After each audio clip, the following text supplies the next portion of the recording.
Welcome to all of our Celebration Club members. We're doing a virtual tasting today of our current offering. We didn't do this club right off the bat. We did not. And it was really a reaction to customers, right? Yeah, customers wanted bigger bottles and they wanted a club that they could have Magnums in. So we started this club about a year ago. And we don't have a lot of inventory to do this, so the club is still quite small. Over time, we're going to try to do more Magnums to help grow this over time. But it is fun. Big bottles are often, the steal the show when you do an event with friends, and just because they're big. It's usually a celebration. It's a party. It's a party in a bottle, right? Exactly. And they do age very differently, and that's a fact. Essentially you have the exact same opening, the exact same amount of oxygen is traveling into that wine as you would in a regular 750 milliliter bottle, but you have twice the volume, and so the aging pattern is essentially doubled. So if you have a wine that will probably last 10 years in a 750, you can probably count on 20 years for a Magnum. And if you go even greater, to a 3 liter, to a 5 liter, or larger, that pattern gets extended even further, which is fun. Absolutely. But it doesn't mean you can get away with poor storage. Storage is still critical. We can't impress upon our club members enough how important it is to store the wine well, to have a good steady temperature. Ideally 55 is perfect. If you can't be there, be somewhere close to it and be steady. Also having no light. Ultraviolet light causes a lot of damage to wine. So you want to be in a dark environment, and you don't want any vibration. You want to make sure that there's no vibration whatsoever, because vibration really does affect wine as well. It's like when if you go to a store and you're buying a bottle of wine, and you're traveling back home in the car, and it's really amazing how just that small amount of travel, that little bit of jostling, changes the wine. Because wine has so many tenuous, bonds, if you will. The chemistry in wine is full of very tenuous bonds that are disturbed by pressure change, temperature change. That's why you want it in a very quiet, dark environment. That's the benefit of it. So no matter what the size of the bottle, you need to have the right environment too. That's important. So today, we're going to taste 3 different vineyards. Correct. I'm doing this with the lovely and talented Joylin Kent. And she'll be doing some dramatic performances later in this little offering, and they just come on suddenly. So don't be surprised, if she just suddenly is out there or something. It's all good. And but she, Joylin has been with me now, 8 years, and she came as a. Feels like forever. Some days it feels like forever. She came as an intern 8 years ago to do essentially to experience event planning with us, and she had such a great time and made so many great friends here in the area that she stayed, and to our benefit, we're incredibly lucky that she did. So thanks. Still here. Still here. It's all good. So she is your wine club manager, among many other roles that she plays. So do you want to? Should we pull out what we're doing today? Oh, wait a minute. Yeah, the bottles, I mean. You ready? Let's unveil. Let's unveil and unbox. All right. Starting with? Number 1, Latchkey. Okay. And our second offering? Freedom Hill. Nice. And our last? Tanager. Awesome.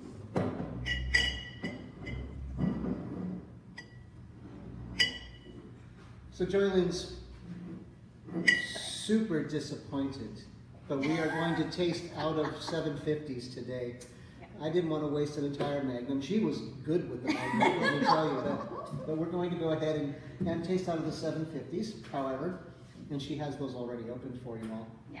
So the first one is going to be the 2015 Latchkey. 15 was a very warm year, the warmest we've had in really since 1992. Very warm year. lot of crop, high crop year, which was actually wonderful because it kept the fruit on the vine for quite some time, and so we had that hang time that really in the end delivers complexity of aroma and flavor. Now, Latchkey, we're tasting in this order, and my suggestion would be for you at home to do the same. The Latchkey of the three is the only volcanic site. This would be Dundee Hills. Volcanic sites tend to be more fruit focused, and in Dundee it tends to be often red fruit, very red fruited, cherry, strawberry, raspberry. And so the wines that I think are more fruit focused are best to start off with, because that laser-like fruit is so pretty, and it might be a little diminished tasting things that are more savory first. And so we like that. We like those pretty qualities of the Dundee Hills that they deliver. Absolutely. And doesn't Cody take the other half of this vineyard? Yes. Yeah. Yeah. So my eldest son, Cody, who has Purple Hands Winery, he deigned to allow me to have one half of this site that he was working with in the Dundee Hills. It's a beautiful site, and Scott and Michelle, who are partners of his, own this site in the Dundee Hills, and so we essentially have split it over the years. Great. So do you want to try Freedom Hill? What do you think today? Now today, just talking about going back to this one, it almost, as it's aging, I'm getting a little more darker fruit. Yeah. Particularly in this, it's a little almost more blue. I get a little more of the blue Yeah, fruits. I did feel like it was much darker. I do. It's a little more blue fruit. It's surprising, maybe with age, it's getting into that realm of blue fruit, which is really nice. That is nice. It's really pretty. Yeah. Really pretty. Very, blueberry, black cherry, but more darker, a little darker profile, which is surprising. I think in its youth it was more red for me. Absolutely. Yeah, I feel like it started off kind of strawberry-like, and now it's kind of going a little darker, deeper into the blue. And Joylin has in front of her, she has two pieces of rock that show essentially the two types of parent material that we work with here in the valley. For the most part, we're talking sedimentary sites and basalt. So again, volcanic being basalt. So the wine we're trying right now. So the piece behind, would you like to be Vanna White for a second and just kind of show them the? Yes. There you go. So that's a piece of basalt, very hard, right? And this is younger material in our valley. So this is probably 20 million years old. It's been here that long in our valley. This material came from the Blue Mountains, so the other side of the state, near Idaho. All of our basalt here came from that area.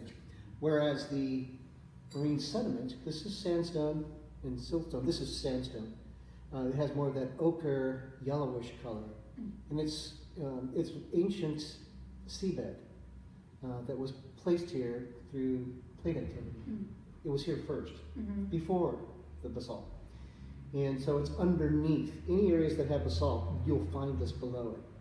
But there are many places where all of this is gone from weathering and erosion, and this is all you have. And so this would be the sedimentary areas like Yamhill Carlton, like Ribbon Ridge. But this is pretty fragile. I mean, it's like that. I mean, it's like, look at me, just tearing up the sand. Wow. I'm so strong. Oh my God. Yeah, am I impressive? Yes. Yeah. Okay. Yeah. Not really. This is very fragile. Anybody can do this. It's just there's nothing to it, but it shows you how degraded it is and how easy it is for root systems to move right through it over time. Okay, now what are we moving on to? We're moving on to Freedom Hill. Okay. Okay.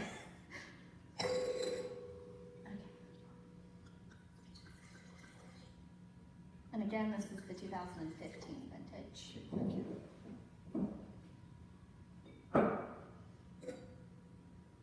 Really different profile. Wow. Instead of that focused fruit quality, you're starting to see something more savory, more floral, spice-driven. We talked in previous times, we talked about the cola, anise, qualities, cinnamon, things like that you see with Freedom Hill. So that you get those spicy floral qualities that are common to this parent material, this mother rock. The minerals that you find in this mother rock, that's what they deliver. Over time, as the vine gets older and those root systems deeper, and it breaks down that mother rock, that ore, with the aid of microbiology. When it's broken down and the vine begins uptaking these elements in an ionic form, that's what creates the profile of our wine, right? It's all about this mother rock being transported in an ionic form into the plant and then developing that profile of aroma and flavor. Absolutely. I can tell you a story. So, when I was very new to this business, and I was in Monterey, I was in California for years. My second year, 1979, yeah, I was making wine for 2 wineries in Monterey County, and one of them was making the second label for Chalot called Gavilan. And Dick Graff, who is an amazing person in our industry, and who's passed now, but he was a tremendous influence on quality in the California wine culture. I remember for the first time he came to the winery that I was making wine at, and he came to taste the wines I was making for him. And I remember pulling samples from barrel, and I ended up, we were tasting on a barrel head. I remember grabbing a glass and using a thief and putting wines into it, and then passing him his glass, and then I was holding my glass like this, and he yelled at me, and he just snapped at me. He said, "Put that glass down." But, okay. Okay, and he said, "Ken, you are working for me now, and you represent me to the world. There's a problem." He goes, "You are holding your glass like a Neanderthal." Well, what do you mean? He goes, number one, anytime you hold the bowl, 2 things are happening. Your body temperature is warming that wine rapidly. You're changing that wine rapidly to a temperature it shouldn't be at. Secondly, you're putting fingerprints all over the glass.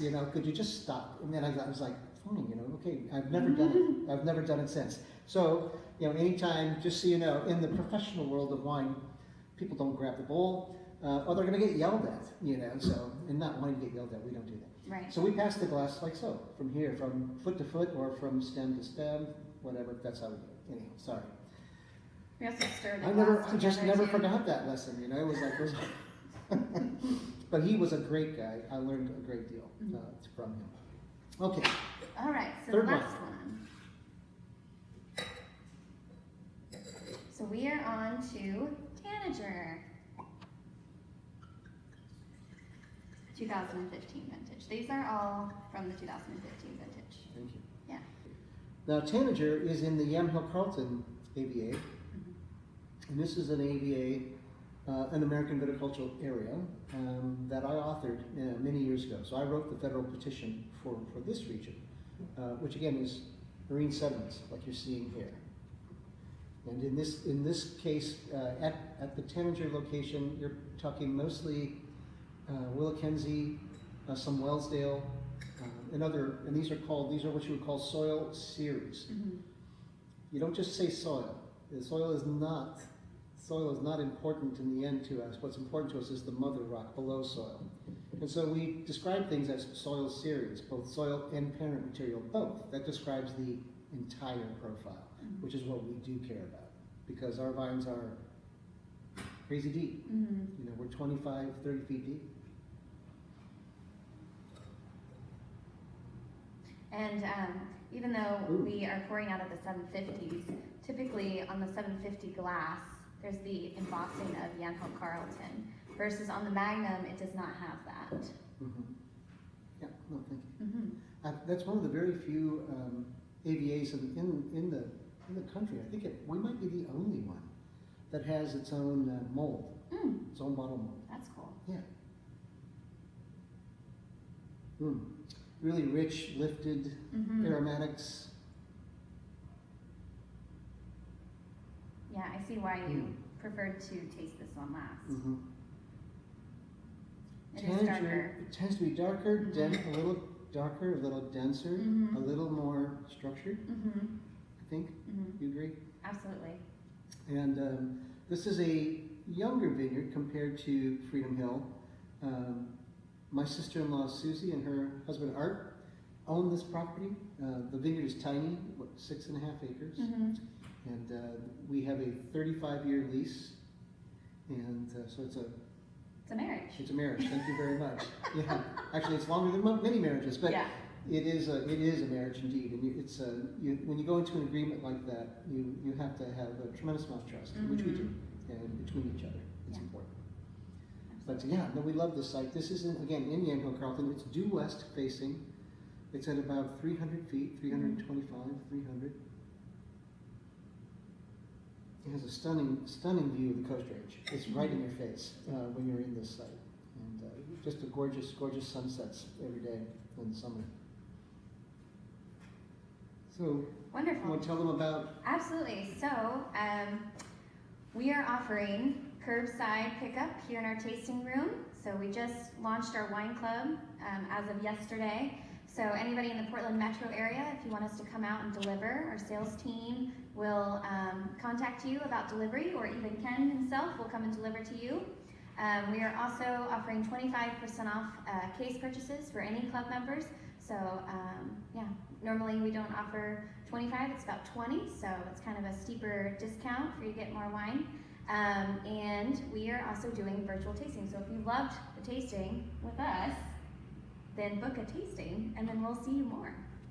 But we are, of course, reacting to the COVID virus, and very sadly can't be with you face to face. But trying to do the next best thing to connect.